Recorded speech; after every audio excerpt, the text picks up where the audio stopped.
ভারত নিয়ন্ত্রিত কাশ্মীরের শ্রীনগরের কার্পেট বুনন শিল্পী গুলজার আহমদ ভাট একসময় হাতে তৈরি কার্পেটের জন্য সুপরিচিত ছিলেন, কিন্তু আজ তিনি জীবিকা নির্বাহ করছেন ডাল লেকের পারে চা বিক্রি করে। ৩৫ বছরের এই পেশা ছেড়ে দিতে বাধ্য হন আমেরিকার বর্ধিত শুল্কের কারণে, যার ফলে তিনি আর সন্তানদের পড়াশোনার খরচ কিংবা পরিবারের চিকিৎসা ব্যয় বহন করতে পারছিলেন না।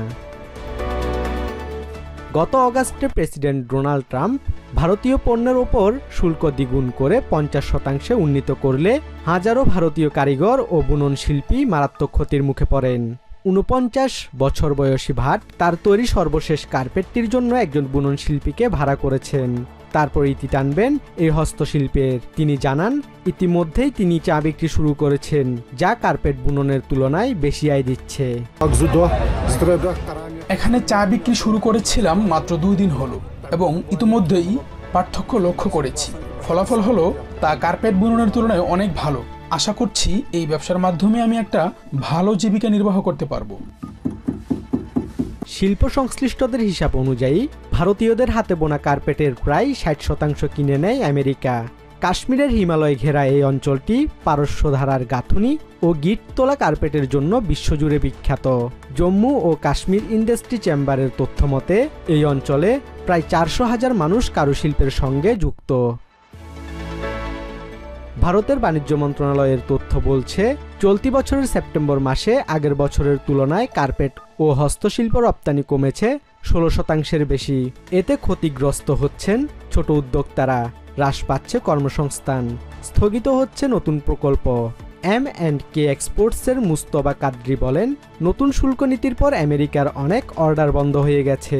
Recently, since the tariff regime came in US, a lot of orders have dried down, and also we have had some cancellations of orders because tariffs are almost 50%. October থেকে ডিসেম্বরের শীর্ষ রপ্তানি মৌসুমে এই শুল্কের প্রভাব পড়েছে সবচেয়ে বেশি।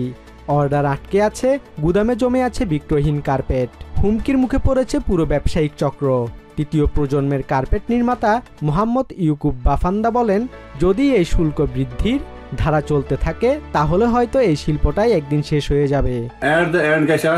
শুল্ক আরোপের পর থেকে এটি রপ্তানিকারক, প্রস্তুতকারক এবং ক্রেতা ও বিক্রেতা সবার উপর প্রভাব ফেলেছে। শেষ পর্যন্ত এটি কার্পেট বুননকারীর উপর ভীষণ প্রভাব ফেলে।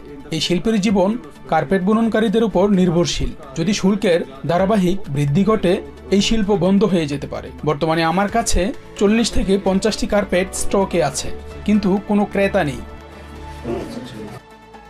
Basudebnath, TVN 24 news desk. New York থেকে সম্প্রচারিত TVN 24 টেলিভিশন বিশ্বজুড়ে বাঙালির কণ্ঠস্বর।